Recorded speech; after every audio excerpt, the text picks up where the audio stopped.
Bem-vindos e bem-vindas ao É Apenas Fumaça, onde se fala sobre a sociedade com quem quer falar sobre ela. Eu sou o Ricardo Ribeiro. Hoje temos como convidado o António Pedro Dores, doutorado em Sociologia pelo ISCTE, docente do ramo Sociologia da Violência, membro da Associação contra a Exclusão e pelo Desenvolvimento, que tinha como objetivo dar voz a presos na luta contra a tortura e a injustiça dentro das prisões. É também autor de várias publicações, como Vozes contra o Silêncio, Movimentos Sociais nas Prisões Portuguesas, Prisões na Europa, um debate que apenas começa, e Segredos das Prisões. Bem-vindo. Muito obrigado. No livro A Riqueza das Nações, de 1776, Adam Smith escreveu: o governo civil, na medida em que é instituído com vista à segurança da propriedade, é, na realidade, instituído com vista à defesa dos ricos em prejuízo dos pobres, ou daqueles que possuem alguma propriedade em detrimento daqueles que nada possuem. As prisões são também um mecanismo de discriminação dos ricos contra os pobres? São discriminação. Os ricos contra os pobres, os pretos contra os brancos, os ciganos contra os azuis, os homens contra as mulheres, as crianças contra os adultos. É mais... Eu não ligar a economia diretamente às prisões, acho que é um erro. Porque o problema do sequestro, da legalização do sequestro ou do monopólio do sequestro, é um problema moderno, claro, não é? Só modernamente é que o Estado se lembrou de monopolizar a violência, mas é um problema antigo na medida em que o sequestro e a violência são temas muito antigos na vida dos homens e das mulheres. Compreender as prisões apenas como um problema de exploração é verdade, no sentido em que sem discriminação não havia diferença entre trabalhadores e capitalistas, não é? Mas é mais do que isso. Quer dizer, numa sociedade que não seja capitalista, acabam as prisões? Eu acho que estas coisas não estão ligadas, estas duas perguntas não estão ligadas. Quer dizer, quando se fala numa sociedade sem prisões, as pessoas estão todas disponíveis para ouvir que as prisões são muito violentas, são injustas, são abruptas, é uma lei da selva, é uma sociedade à parte. Quando se trata de concretizar, dizem, bom, mas onde é que a gente mete os criminosos? E esta tensão entre, por um lado, os polícias diziam de outra coisa. Os polícias, o diretor-geral, e do outro dia estava na Ordem dos Advogados, disse exatamente isso, quer dizer, com toda a razão. Quando os bandidos são apanhados na rua, mata, esfola. Quando estão presos, coitadinhos, são as vítimas, não é? E esta bipolaridade é uma bipolaridade que não é nem do diretor-geral, nem dos guardas prisionais, é nossa, dos humanos, não é?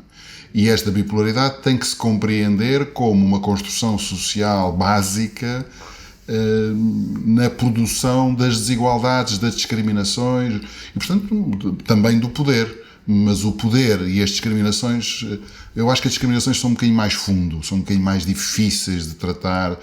Por isso é que as pessoas não querem ouvir falar de prisões. Que há aqui um aspecto que é relevante, quer dizer, quando a gente quer... Existem grandes investimentos contra a pobreza, discursivos, financeiros, existe uma indústria para dar cabo da pobreza, não é? Não conseguem. Aliás, há quem diga que são eles é que promovem a pobreza. Porque às duas vezes as contradições são tantas que parece que sim, não é? Pode parecer que sim, ou pelo menos há alguns argumentos fortes nesse sentido. E o que é que está por detrás disto? O que está por detrás disto é precisamente a discriminação incorporada em cada um de nós. Há muitas gerações, de formas muito complexas, que as teorias sociais não querem ouvir falar. Que as teorias sociais também não querem ouvir falar porque não têm público. Para já não tinham, evidentemente, financiadores, mas depois também não tinham público. Se eu me puser a dizer que é preciso libertar os presos, quer dizer, passam-se todos da cabeça e enfim, prendem-me a mim, talvez, ou pelo menos me mandam para o manicômio. E essa característica da espécie humana de querer que alguém seja punido por seja o que for, para deixar de tratar problemas que são evidentes, acho que essa é uma característica muito, muito interessante que era interessante do ponto de vista científico, mas também do ponto de vista cívico, tratar. E Portugal já ultrapassou recentemente os 14 mil presos. Mas quem é que são estes presos? em Portugal? Se não são só os pobres. Estes presos, há muitas respostas. Uma resposta assim daquelas mais fáceis é que estes presos são os pobres. No sentido de que se eu fizer um inquérito à população prisional, não é só de Portugal, é de todo o lado. Vamos apanhar as pessoas com poucos recursos, com pouca escolaridade, com problemas de família, de famílias desestruturadas, pessoas muitas vezes de minorias, portanto, há a ideia, e voltamos à pergunta anterior, de que há aqui um problema de diferença de riqueza e, portanto, isso implica que os ricos, os pobres, são presos. Nós temos pelo menos 2 milhões de pobres em Portugal, não é? Bom, exatamente. Se temos 2 milhões de Portugal, 2 milhões de presos, de pobres, temos 15 mil, que é uma brutalidade, de presos. Imagina, sabendo nós que há uma reincidência do tipo de 50%, estamos a ver que dificilmente o número de pobres e o número de presos coincide com alguma coisa razoável. Não é? Portanto, há aí uma descoincidência. E, portanto, se eu analisar a sociedade no todo e já não só os prisioneiros, comparando as estatísticas, em vez de fazer uma análise mais geral, eu percebo que há aqui uma contradição nesta explicação. E depois ainda há outro aspecto que valia a pena pensar, é que há um grosso de presos que faz a prisão, digamos assim, que faz o ambiente da prisão, que é muito diferente de alguns presos que passam da prisão e que têm direito a prisões VIP. Toda a gente sabe que certas pessoas que passam pela prisão, por exemplo, porque são funcionários do Estado, por exemplo, porque são pessoas de classe superior, digamos assim, não passam exatamente os mesmos mecanismos, têm guardas especiais, têm sítios especiais para ser presas. Isto, novamente, não é em Portugal, é em todo o mundo. E a pergunta é porquê? Porque é que isso acontece? Há um colega meu inglês que dizia que as prisões não são feitas para a classe média. São feitas para um determinado tipo de pessoas. Mas elas são feitas para quem? Elas são feitas para quem? Eu gosto de... Elas são feitas para as pessoas que estão isoladas, que são do sexo masculino e que podem ser manipuladas pelo aparelho judicial criminal para fingir que há uns perigos enormes na sociedade e que esses perigos até não são o próprio sistema judicial e o próprio sistema securitário. E, portanto, há o mal... Isso é uma coisa que se percebe bem, por exemplo, a propósito do proibicionismo. Quando se organiza uma atividade internacional com base na ONU para proibir o consumo de droga, que significa, desde o princípio que se sabe, uma oportunidade enorme para todo o tipo de crimes, desde os crimes de tráfico de armas até aos crimes de tráfico de pessoas, e ao mesmo tempo para a corrupção mais generalizada, ou seja, é muito fácil qualquer pessoa manipular provas, e ainda por cima com a facilidade que passou a haver. Dos tribunais já não precisavam de provas, precisavam apenas de que alguém dissesse que o gajo tinha um bocado de mais de, ou menos de, ou de qualquer coisa que fosse ilícita. E este tipo de processo, que foi um processo global, isto só pode ser entendido como uma forma de dar treino às polícias, justificar a existência das polícias. E isso tem efeitos de permitir que haja um sistema de segurança que assegure que o Estado, as pessoas que mandam no Estado, possam estar defendidas. Possam estar defendidas contra quem? Contra os que estão presos. Esses são os mais inofensivos de todos. Aqueles que têm pistolas e armas não estão com certeza presos. Há os outros que são perigosos porque têm bancos, por exemplo, que também não estão presos, e mesmo os que estão presos não resolvem o problema de nós termos um problema com a banca que não sabemos o que é que devemos de fazer.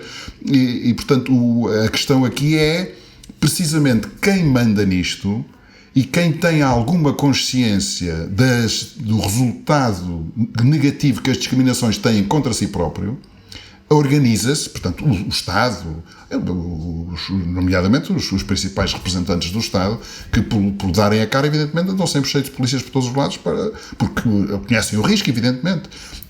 Agora, esse risco é generalizado, evidentemente, à classe dominante, digamos assim. E, portanto, Uma das maneiras de arranjar segurança, sistemas de segurança para o domínio, é precisamente encontrar botes expiatórios e dizer esta gente são os criminosos perigosíssimos, que de resto a gente vê na comunicação social. Há canais especiais só para dizer que há uns gajos que são muito malandros e que, com histórias que nunca ninguém percebeu muito bem quais são, que são sobretudo completamente antijornalísticas, porque contam-se a história apenas de um lado. E isto passa tranquilamente, não há nenhum problema com isto, nem nunca houve e nem pode haver, porque isto é o centro do poder. E o centro do poder, portanto, eu costumo arranjar um palavrão, mas não vou usá-lo, mas o poder usa as crianças porque mal elas são abandonadas, e infelizmente há muitas que são abandonadas, criancinhas, o Estado carinhosamente vai lá tratá-las porque são crianças em risco e depois são essas que vão alimentar as prisões em Portugal. Noutros sítios é a mesma coisa, em quantidades que não se conhecem bem porque do ponto de vista do inquérito esse trabalho não está feito, mas é nessa podridão, digamos assim, da humanidade que o Estado vai, nesse humus, não é? Que ele vai montar o seu sistema prisional, que depois usa, como por exemplo usaram os turcos, não é?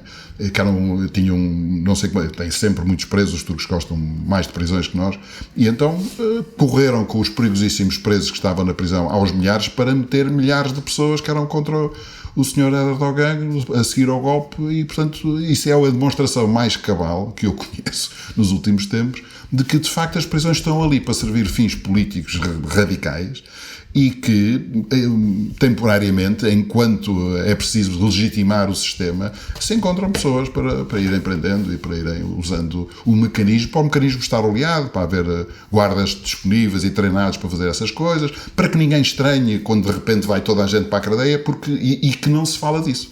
É de facto um instrumento extraordinário. A gente tem o poder, nós estamos à rasca que quem tem o poder que sabe disso, porque em qualquer altura o povo, enfim, a malta pode-se virar de um lado de um dia para o outro, a gente nunca sabe quando é que isso acontece.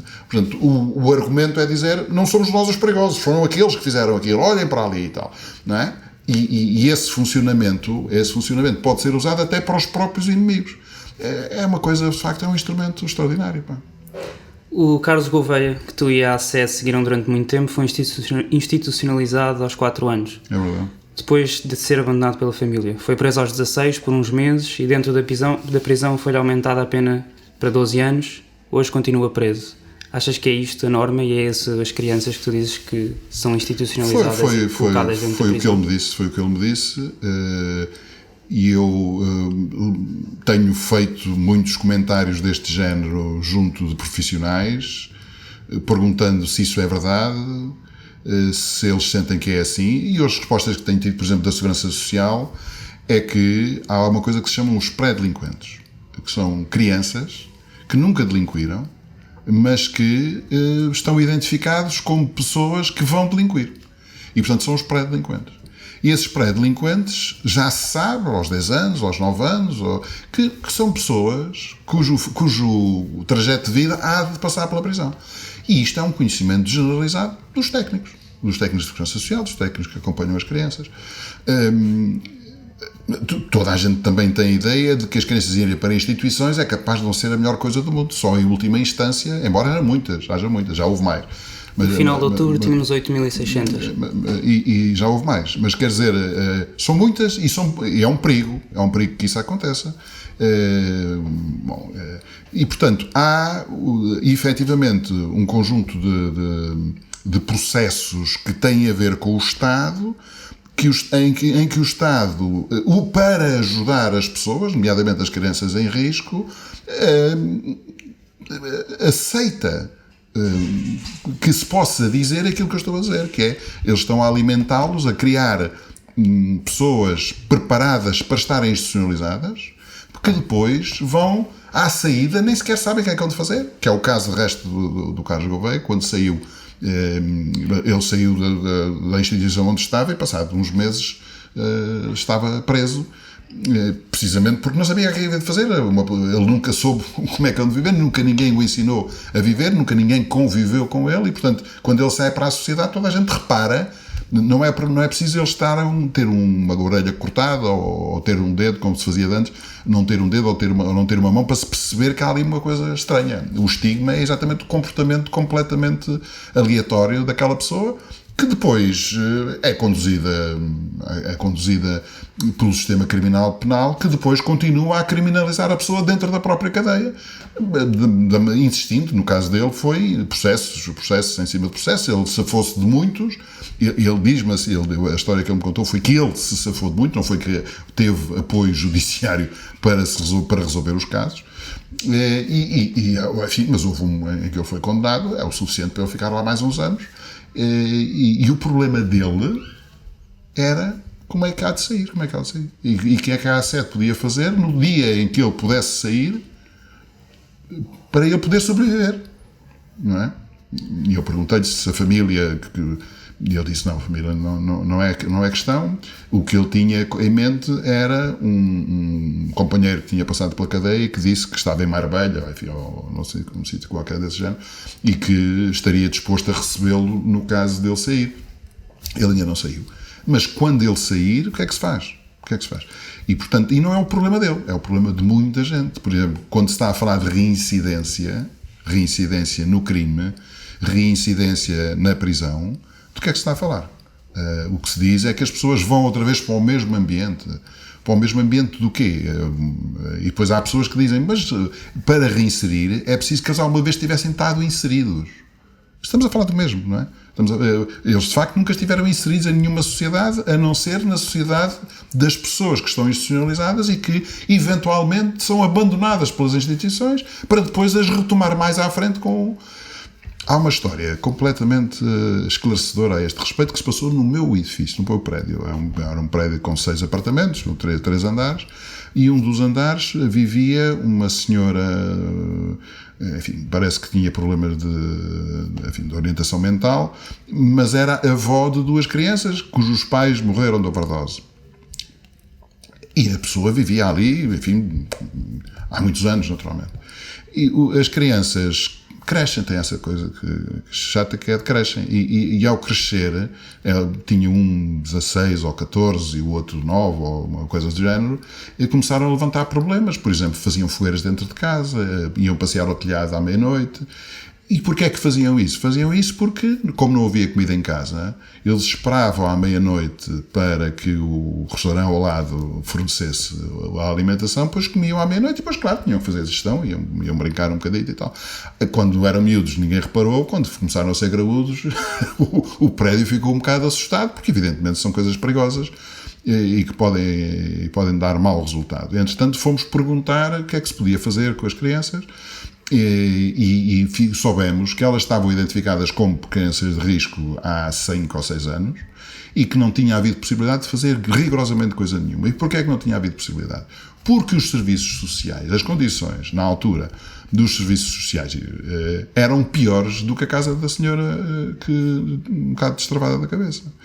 E mais, a determinada altura, o mais velho aceitou ser conduzido pela Segurança Social para um lar de rapazes. E durante 8 dias ele lá esteve, ao fim de 8 dias ele foi transferido para um outro lar qualquer, e que era tão horroroso que ele voltou para casa. E eu pessoalmente estive a falar com o técnico que o acompanhou e ele dizia, ele se calhar tem razão. O sítio para onde ele foi é capaz de ser pior do que a casa onde ele está. E é isso normal? Eu não sei se é normal, eu não conheço a situação, mas foi isso que aconteceu com este caso concreto, que de resto, enfim, teve todos os cuidados que o Estado poderia dar. Isso eu garanto, porque nós tivemos em cima disso, digamos assim. Se isto é um caso que se passa num bairro de classe média ou alta, imagina o que é que acontece num bairro popular. E portanto, toda esta situação é degradante, digamos assim, e as pessoas não querem saber disto. O caso Casa Pia é um caso exemplar desse ponto de vista e muito conhecido, mas pouco conhecido. Quer dizer, o que aconteceu com a Casa Pia foi que havia passeios para quem quisesse escolher crianças para o que quisesse, não é? E isso durante anos funcionou numa escola de maior prestígio em Portugal. Depois disso, soube-se que muitas outras instituições tinham problemas, não digo equivalentes, mas do mesmo género. E o que é que se disse? Estamos a fazer o possível. Estamos a fazer o possível, mas fazer o possível é suficiente? Ou seja, como é que é possível estas coisas acontecerem? Há aqui uma reflexão que tem que se fazer. Já não é porque é que as instituições trabalham mal, porque é que o ser humano admite este tipo de coisas. E se compreendermos isto, vamos ter outro problema, que é as famílias tratam as crianças de maneiras um bocado estranhas e exóticas. Não é só as crianças, as mulheres, não é? E estamos a ir para aquilo que me parece essencial na prisão. Porquê é que as mulheres não são presas? E porquê é que, coincidentemente, são as mulheres que basicamente são mortas em violência doméstica? O que é que isto nos diz da sociedade que vivemos? E nós queremos continuar esta conversa? Não sei isso. Deixo-te essa pergunta para ti.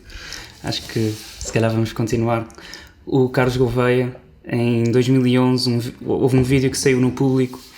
No estabelecimento prisional de Paços Ferreira foi publicado este vídeo, e o vídeo mostra que em setembro de 2010 o Grupo de Intervenção de Segurança Prisional a entrar na cela do recluso, e sem que ele ofereça qualquer resistência, e apenas depois de ter-se recusado a limpar a cela, foi imobilizado com um taser. No vídeo vê-se o Carlos a cair imobilizado no chão, enquanto os membros da GISP dizem "ninguém o vai magoar", e mais tarde gritam "enquanto o senhor não tomar medidas de ser um ser humano, vai ser altamente violentado". Isto é o normal dentro de uma cela? Bom, acho que as tesas foram proibidas, mas a atitude em geral é isso, o normal. O normal é que o sistema prisional exige dos reclusos que mudem de personalidade. É esse o objetivo que têm em mente, é isso que lhes dizem. Basta, por exemplo, ver como os juízes de execução de penas reclamam das pessoas que vão pedir, por exemplo, precária ou liberdade condicional, que tenham interioridade da pena. É uma maneira de dizer que o senhor já se transformou, o senhor agora interiormente já percebeu que é uma besta, não é? E já reconhece isso. Isto é verdade para os inocentes ou para os não inocentes, porque a verdade absoluta para esta gente é aquilo que o tribunal decidiu escrever. E, portanto, há o que acontece com os guardas prisionais e com os diretores de cadeias, é uma coisa semelhante. É uma coisa semelhante, é cumprir aquilo que é a determinação normativa que vem do sistema em geral. E, por exemplo, neste caso concreto, temos que o sistema prisional, a Direção-Geral dos Serviços Prisionais, comprou 60 tasers. No dia, quando saiu esse vídeo, viemos a saber que o ministro proibiu o uso das tasers. Mas não era mais fácil ter proibido a compra das tasers, ou não ter assinado a conta das tasers? Se o fizesse, este problema não tinha existido. E para que é que quer 60 tasers que não são para usar? Não é? E, portanto, há aqui uma explicação que não se percebe. E também não se percebe porque é que o GISP, que é um corpo de uma força armada ao serviço do Diretor-Geral dos Serviços Prisionais, e o Diretor-Geral dos Serviços Prisionais nessa altura sai a dizer que não tem informação nenhuma, não sabe o que é que se passa, vai fazer um inquérito.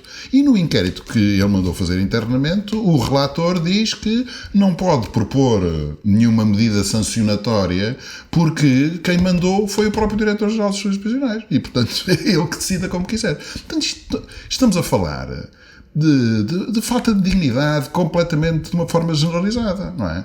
E a falta de dignidade tem a ver, por um lado, com a ideia de que tudo quando sai da prisão é mentira, e, portanto, a verdade oficial é aquela que quem está à frente no momento lhe apetece dizer, independentemente de ser sequer credível, né? Infelizmente acontece muitas vezes, e nunca reparei que houvesse alguma indignação pública pelas barbaridades que se dizem a respeito das coisas que se passam nas prisões. Mesmo neste próprio caso, o Carlos escreveu à sede uma carta a explicar o que é que tinha acontecido, e nas notícias que saíram, muito poucas ou talvez nenhuma deram atenção ao relato que o Carlos Gouveia deu do mesmo. Mas nunca se dá. Tu achas que há uma supressão desta liberdade de expressão e do direito a ser ouvido nos presos?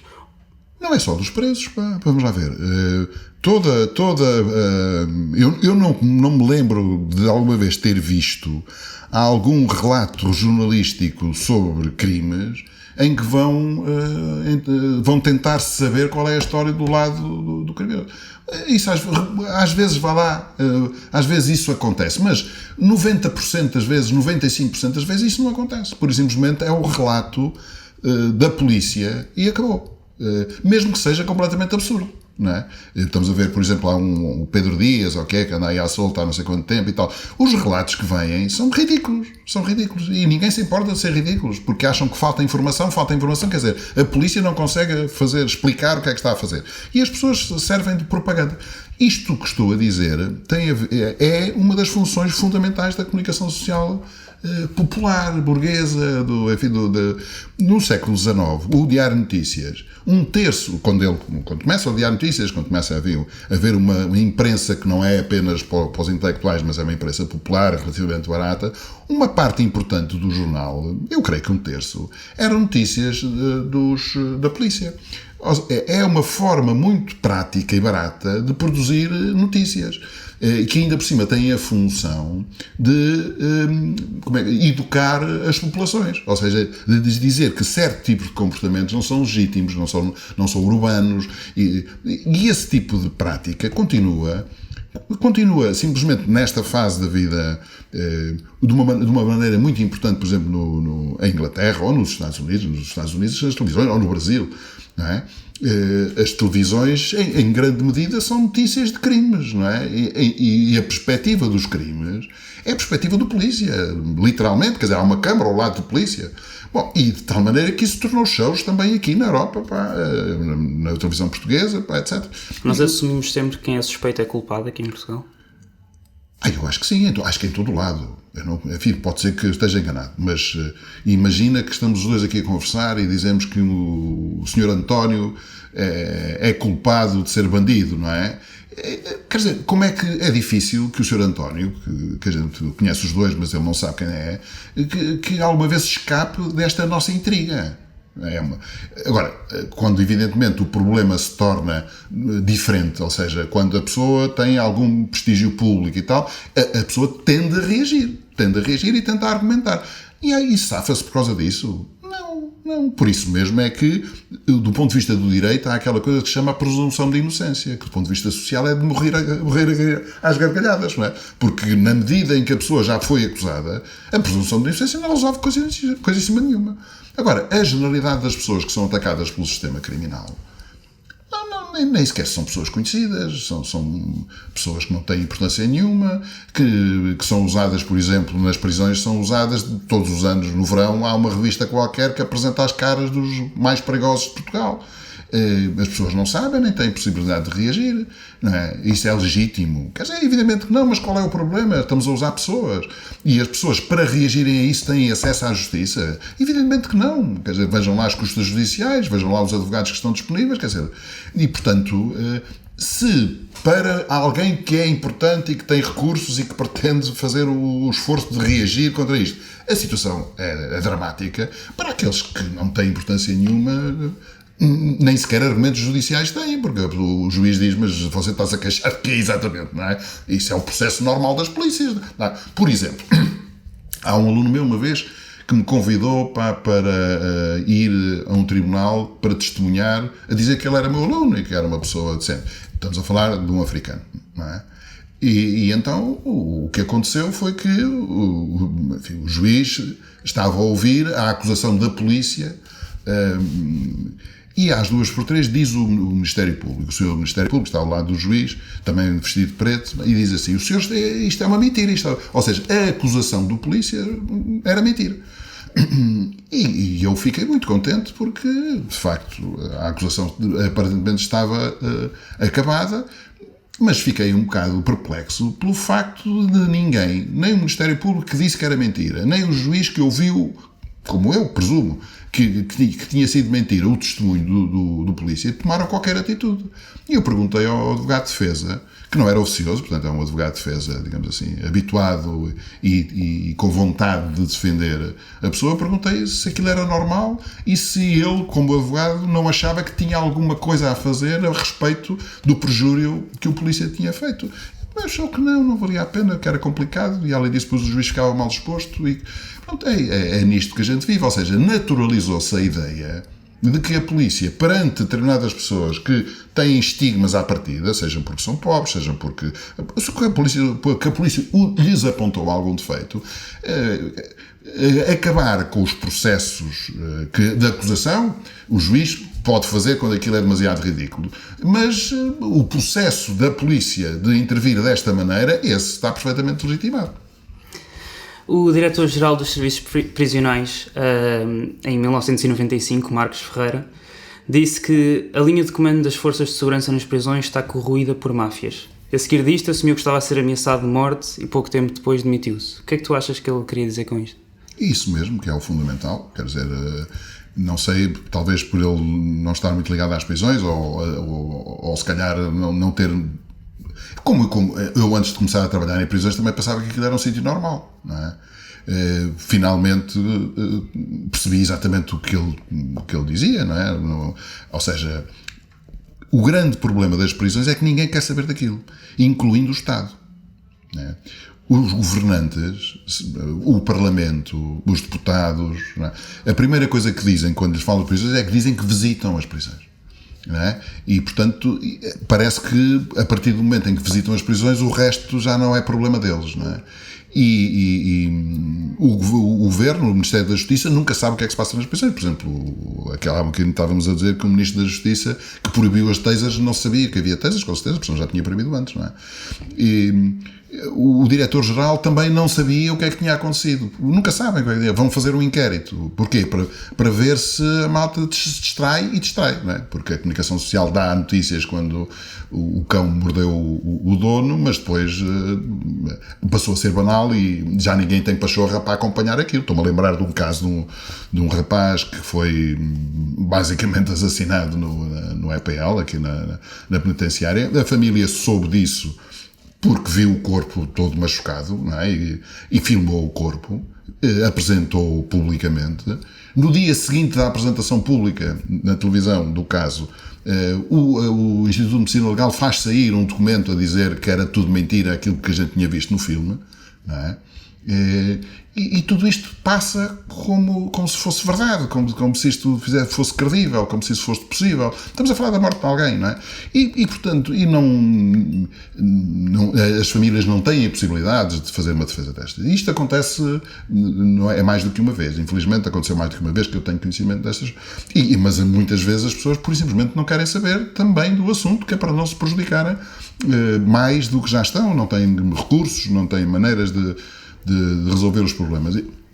Estes assuntos, ninguém quer assumir responsabilidades disso, obviamente. Afasta-se o mais que pode disso.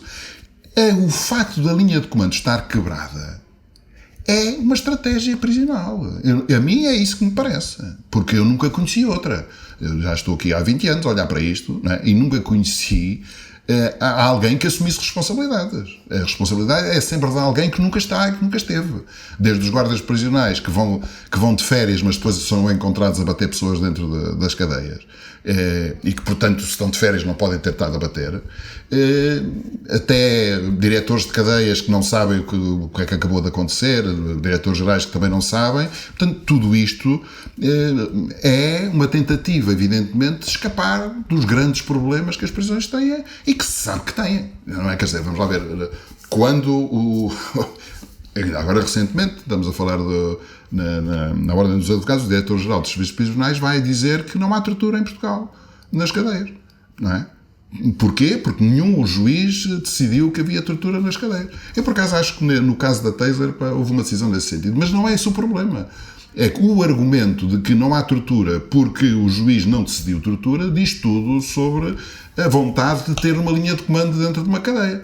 Porque, evidentemente, se há alguma coisa que a gente sabe é que dentro da cadeia a lei não entra. E, portanto, se a gente diz que lá o que está a acontecer não tem nada a ver comigo, porque cá fora ninguém sabe o que é que lá se passa, acho que está tudo explicado sobre o que é o interesse do sistema prisional em reconhecer-se no sentido de saber controlar aquilo que se passa dentro da cadeia.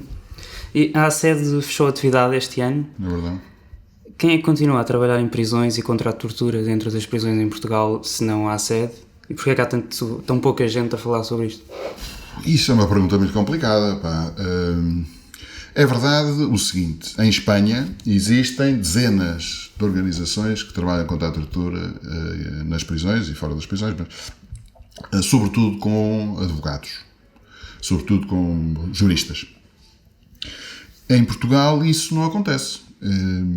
Não acontece porque os juristas não trabalham pro bono, como disse uma vez um bastonário a quem eu interpelei a este respeito, porque os juristas e os advogados esquecem-se, isto é outra queixa muito recorrente, esquecem-se dos presos a partir do momento que estão na cadeia e acham que não tem nada a ver com isso, porque há uma pressão enorme, evidentemente, sobre os advogados para que se interessem por coisas que têm a ver com fazer dinheiro e muito pouco interesse sobre direitos humanos.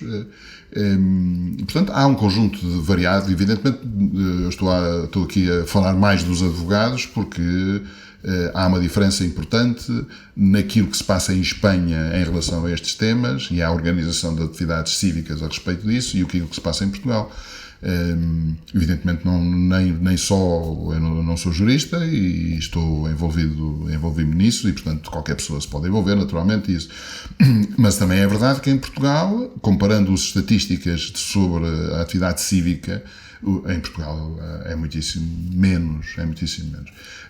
E se levarmos-ia a uma explicação mais detalhada, acho que nos levaria à Revolução, não é?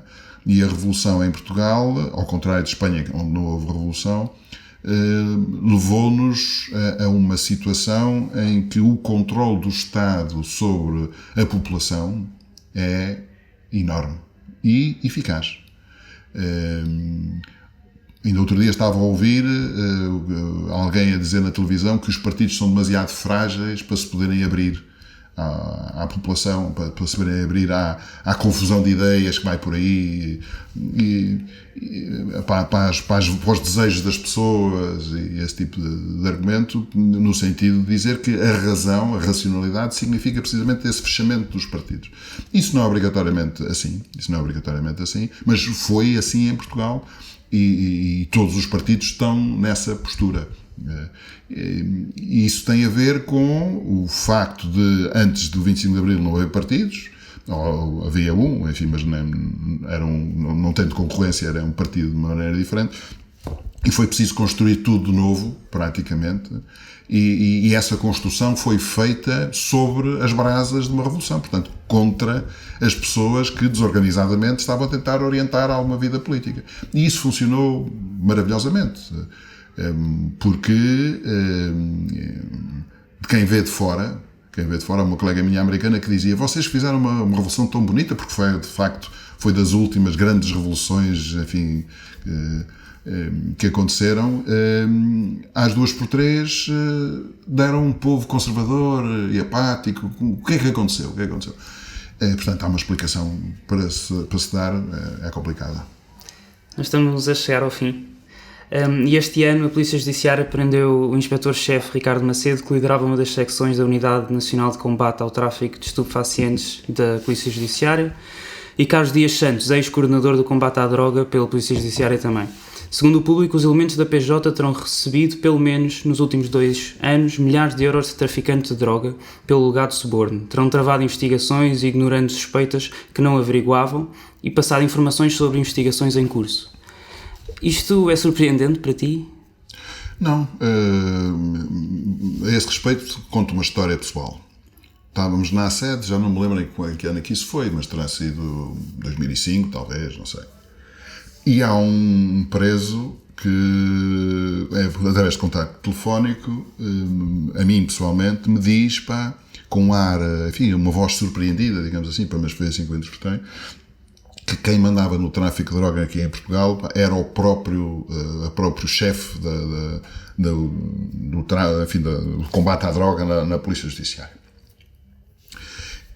Quer dizer, a sede o que fazia, desde o tempo em que houve um preso que nos disse: querem-me matar, e nós ficámos um bocado aflitos e mandámos um fax discreto para alguém que imaginámos que pudesse, enfim, evitar o que veio a acontecer, e acabou por não resultar em coisa nenhuma.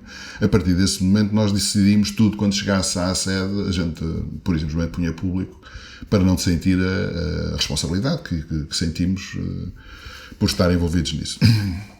Ora, passado uns dias, poucos dias, um outro parceiro da sede vem-me dizer, pá, calculou o que me falaram, pá. Disseram, pá, a mesma coisa, de outra cadeia. E não é, pá, e então o que é que a gente faz? Podemos talvez ir à PJ fazer queixa. E pensámos que talvez fosse má ideia, porque podia acontecer-nos alguma coisa, evidentemente. E então, se a gente não pode ir fazer queixa a quem devia fazer queixa, a quem é que a gente faz queixa, não é? Bom, e então, na altura, estava a acontecer uma polémica dentro da Polícia Judiciária que metia processos judiciais, e nós apanhámos um advogado que estava envolvido nisso e que nos pareceu enfim, que não seria um perigo para nós, e fomos estar com ele. Ele aceitou falar connosco e pusemos-lhe o problema e dissemos: isto passa-se isto assim, pá, e gostávamos de mandar a informação, não sabemos a quem, olha, fica entregue assim, veja lá se o seu cliente está interessado nisso e tal. E ele, passado uns dias, disse: para o meu cliente não tem interesse esse tipo de informação. E nós, por nós, demos por resolvidos o problema nessa altura. Agora, isto evidentemente mostra uma coisa que não é surpreendente para mim, porque a história do proibicionismo está escrita por um senhor chamado Udi Weiss, um senhor inglês. A história do proibicionismo nos Estados Unidos no século XX, e que, portanto, a história da lei seca, o uso para a corrupção política e policial da lei seca, é muito conhecida, tem uma história dos gangsters, do Al Capone e tal, e é surpreendente. O que é surpreendente é que depois disso a ONU venha a adotar políticas proibicionistas. Isso é que é surpreendente. Este autor tem outro livro que se chama O Capitalismo Gangster, não é? Para caracterizar aquilo que aconteceu a partir de certa altura, nomeadamente dos anos 70, para explicar como a bandidagem, digamos assim, e os capitalistas se aliaram para fazer as coisas mais exorbitantes. Portanto, quando estamos a falar de que o tráfico de droga serve para acompanhar, financiar, tornar mais fluido o tráfico de armas, como no Iran Gate, quando o tráfico de pessoas, não é uma brincadeira pouca que estamos a dizer. Ou seja, o que acontece é que há toda uma coisa que é capaz de valer 15% da economia mundial, uma coisa desse género, não é? Que está alimentada por isto, o que significa o seguinte: se hoje a gente quiser e tiver a possibilidade de acabar com o proibicionismo e passar tudo a limpo, há um baque financeiro e económico mundial que não tem tamanho comparado, que é uma brincadeira comparado com a crise que estamos a viver. E, portanto, é inviável acabar com a política proibicionista. Portanto, ou seja, há uma chantagem, too big to fail. E, portanto, isto continua. E, portanto, há polícias, é preciso dizer o seguinte, há associações de polícias americanos e brasileiros contra a política proibicionista, porque isto é uma imbecilidade que não tem tamanho, mas é uma construção que também não se pode desarmadilhar facilmente. Nós só temos 30 segundos e eu só queria um comentário para uma coisa que aconteceu este ano. O Celso Manata foi novamente nomeado diretor dos serviços prisionais, ele que de 96 a 2001 era o diretor e que se demitiu, entre outras coisas, com suspeitas de desvios de dinheiro. Neste momento sucede ao cargo ao Rui Sá Gomes, que terminou o mandato depois de uma auditoria interna que revelou um buraco superior a 2 milhões de euros em despesas assumidas sem cabimento orçamental na cadeia. Como é que se explica que nas últimas 2 décadas nós tínhamos tido 2 diretores dos serviços prisionais que tiveram problemas exatamente com desvios de dinheiro? Em 20 segundos. Em 20 segundos é assim, os serviços prisionais, quando eu os conhecia em 96, havia pouca gente que sabia ler e escrever. Em menos de 20 segundos. Este foi mais um episódio do É Apenas Fumaça, onde se fala sobre sociedade com quem quer falar sobre ela. Muito obrigado à equipa Maria Almeida, Pedro Zuzarte, Tomás Pereira, Bernardo Afonso, Pedro Cardoso, Diana Carvalho e Frederico Raposo. Muito obrigado, António. Muito obrigado. A música é dos Lotus Fever. Subscrevam mais episódios no apenasfumaça.pt. Até à próxima.